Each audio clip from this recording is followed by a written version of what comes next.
પ્રસાદની કણિકા મળી તો આપણે તૃપ્ત છીએ.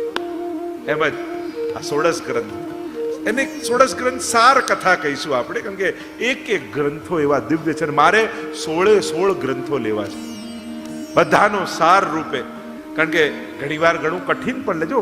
આ કથા એવી નથી કે જેમાં પ્રસંગો આવે ને ભગવાને આવી કૃપા આના પર કરી ને આવું. આ સૈદ્ધાંતિક કથા છે કે જેમાં સિદ્ધાંતો છે. પણ હું કોશિશ કરીશ કે તમારો રસ જળવાયેલો રહે, ક્યાંય તમને કંટાળો નહીં આવે, એ જવાબદારી મારી.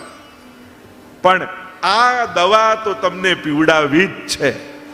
એટલે 16 ગ્રંથ, અને દવા થોડી કહી શકાય, આ તો પ્રસાદ તમને ખવડાવો છે એમ કહી શકાય. આ દવા નથી, આ તો પ્રસાદ છે. લૌકિકમાં જે કામ દવા ન કરી શકે, અલૌકિકમાં એ કામ પ્રસાદની કણિકા કરી દેતી હોય છે. અને આપણે જોઈએ છે, પેલો તો લૌકિક રોગ મટાડે, આ તો ભવરોગ મટાડી દે છે આપણો. એવી દવા છે. ભવૌ સદા છોત્ર મનોવિરામાત ક ઉત્તમ શ્લોક ગુણાનુવાદાત પુમાન વિરજ્યેત વિના પશુજ્ઞાત.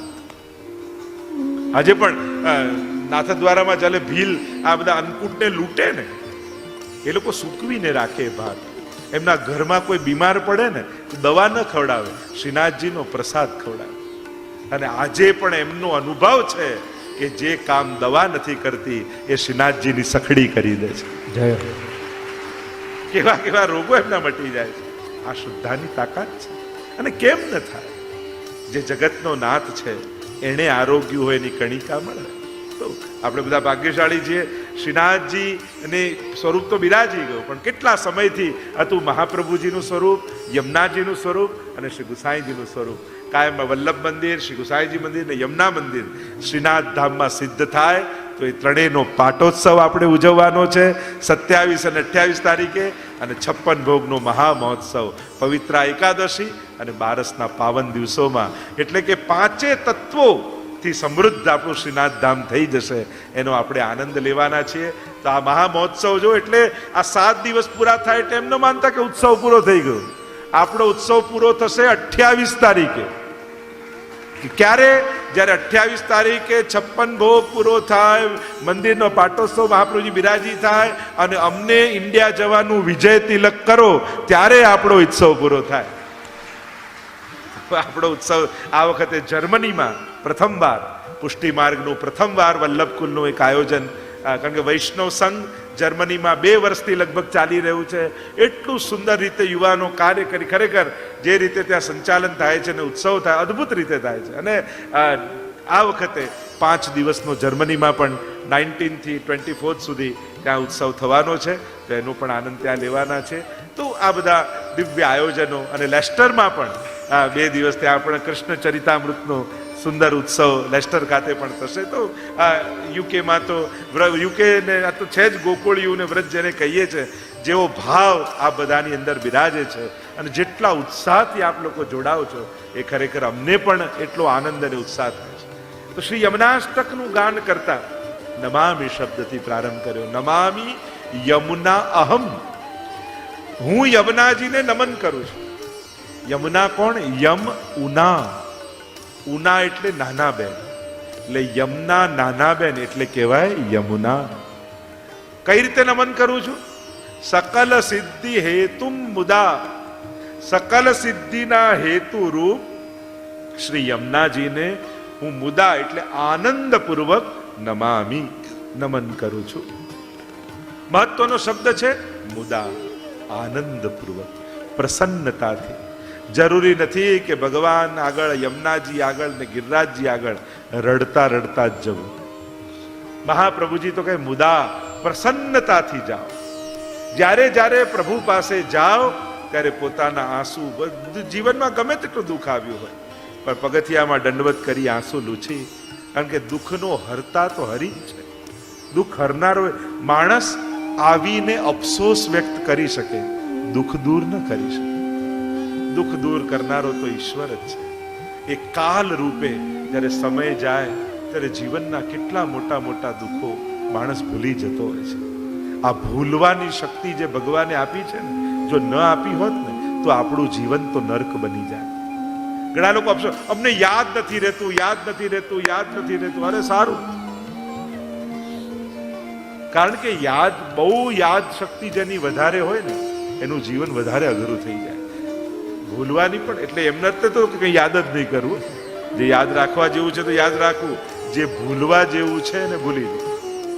જીવનમાં બનેલી દુર્ઘટનાઓ બહુ યાદ રાખવા જેવી નથી, પણ ભગવાને કાલરૂપી ઝાડુ એવું રાખ્યું છે ને કે એ કાલ જ એને ધોઈને સ્વચ્છ કરી શકે. ઘટનાઓ ઘટે, જો ઘટનાઓ આપણા હાથમાં નથી, પણ અર્થઘટન તો આપણા હાથમાં છે ને, કે એ ઘટનાનું અર્થઘટન કેવું કરવું. કારણ કે જ્યારે અર્થઘટન, કારણ કે દરેક દુઃખ સાપેક્ષ જ હોય છે. બહુ દિવસથી તાવ તમને જતો ન હોય અને ડોક્ટર એમ કે કેન્સર લાગે છે, સર ટેસ્ટ કરાવી લે, અને જે દિવસે તમે કેન્સરનો ટેસ્ટ કરવા આપો કેટલા દુઃખી, કેટલા ટેન્શનમાં આવી જાવ, બહુ ટેન્શનમાં આવે, અને રિપોર્ટ આવો કેન્સર નથી, ખુશ થઈ જાય. અરે તાવ તો છે ને, જેમાં તો દુઃખી હતો, તાવ તો એટલો જ છે કે એમાં કઈ ઘટ્યું નથી. પણ જ્યારે વધારે દુઃખનો વિચાર કર્યો ત્યારે જે દુઃખે દુઃખી હતા એ પણ સુખ લાગવા માંડ્યું.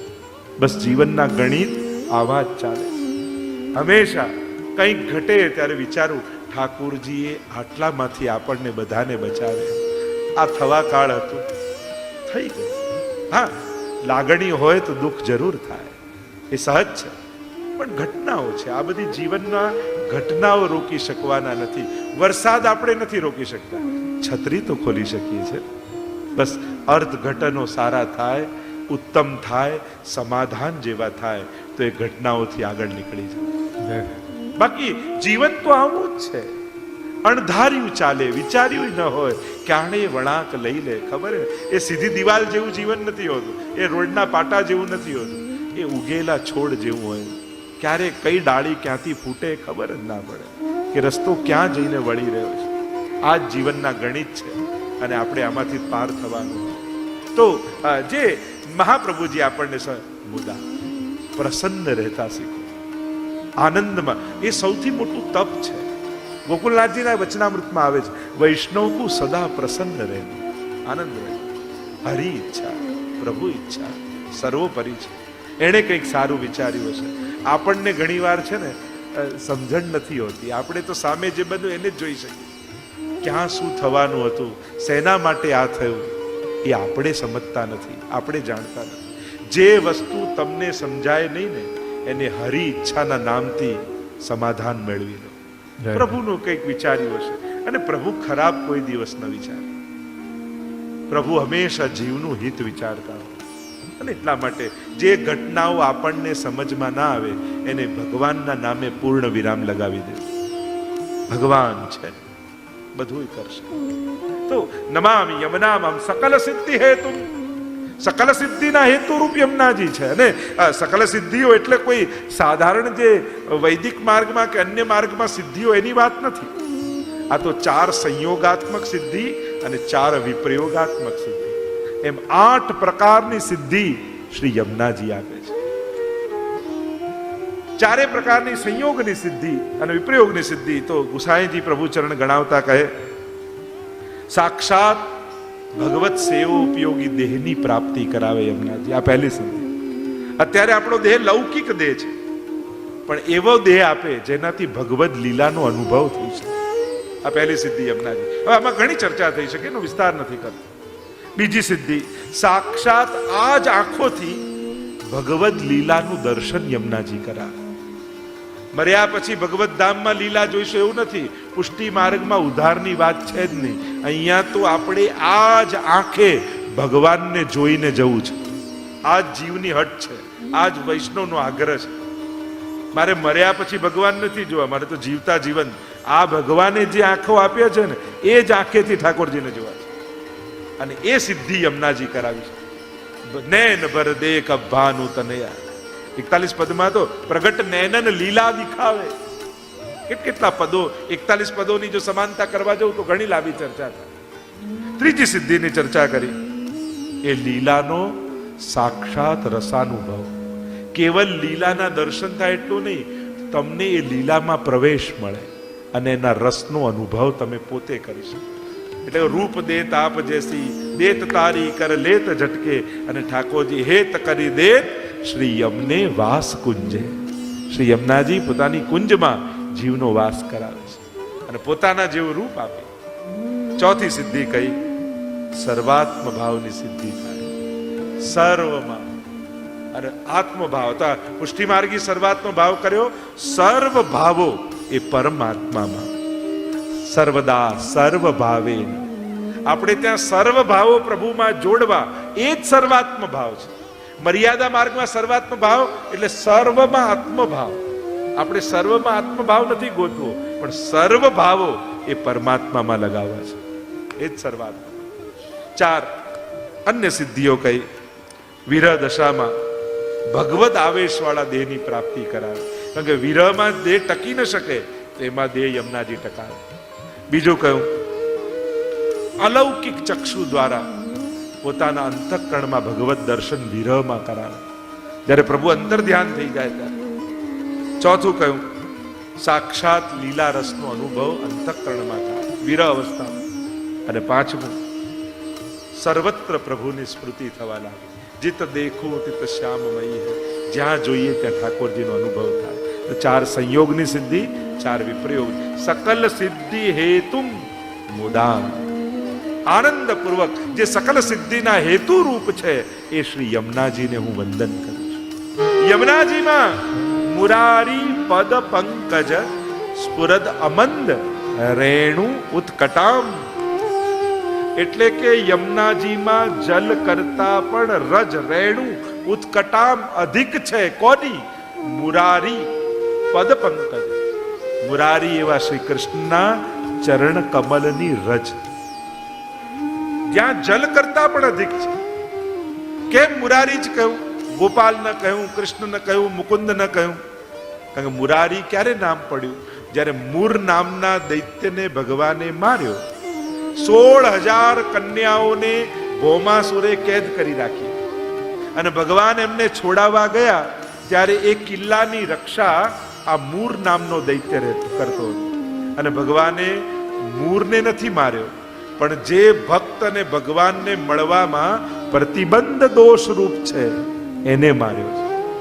તો એવા મુરારી ભગવાનની ચરણરજ કેમ કહ્યું કે આ રજ એવી સામર્થ્ય વાળી છે કે જ્યારે યમુનાજીનું પાન કરો અને એની સાથે રજ ભીતર જાય તો તમારા જીવનમાં પણ ભગવાનને મેળવવામાં જે પ્રતિબંધ આવતા હોય એ આ રજ બધા જ પ્રતિબંધોને દૂર કરી દે છે. એટલે કહ્યું મુરારી પદ પંકજ સ્ફુરદ અમંદ રેણુ ઉત્કટામ.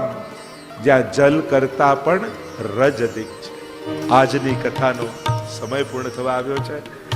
કાલે યમનાષ્ટકની થોડી ગાથા લઈ, પછી બાલબોધ અને સિદ્ધાંત મુક્તાવલી. તો કાલે પારાયણ થશે બાલબોધ ગ્રંથનું, સિદ્ધાંત મુક્તાવલીનું.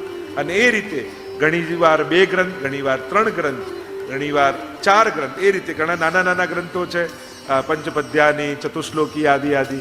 તો એવા ગ્રંથોનું પારાયણ કરતા કરતા ખાસ આપ લોકોને અનુરોધ કરીશ, બને તો એકે દિવસ ચૂકતા નહીં. કારણ કે આ 16 ગ્રંથની ગાથા પહેલી વાર લંડનની ભૂમિ ઉપર ગવાઈ રહી છે, પારાયણ થઈ રહ્યું છે, મહાપ્રભુજીની વાણીનું અવગાહન કરવા મળી રહ્યું છે. અધિક માસ ચાલે છે. જો બાકી કામ તો ચાલતા જ રહેવાના છે, એનો કોઈ અંત નથી, પણ આ પુરુષોત્તમ માસ, બીજા ધર્મના લોકોને જો એમના જ્યારે ધર્મનો મહિનો આવે ત્યારે કેટલી નિષ્ઠાથી એ પોતાનો ધર્મ નિભાવતા. તો આ પુરુષોત્તમ માસ ચાલી રહ્યો છે, સ્વયં પરમાત્માનો માસ છે. શું 7 દિવસ એ ભગવાનને આપણે ના આપી શકીએ? ને એમાં પણ 3-3, 4-4 કલાકની વાત છે.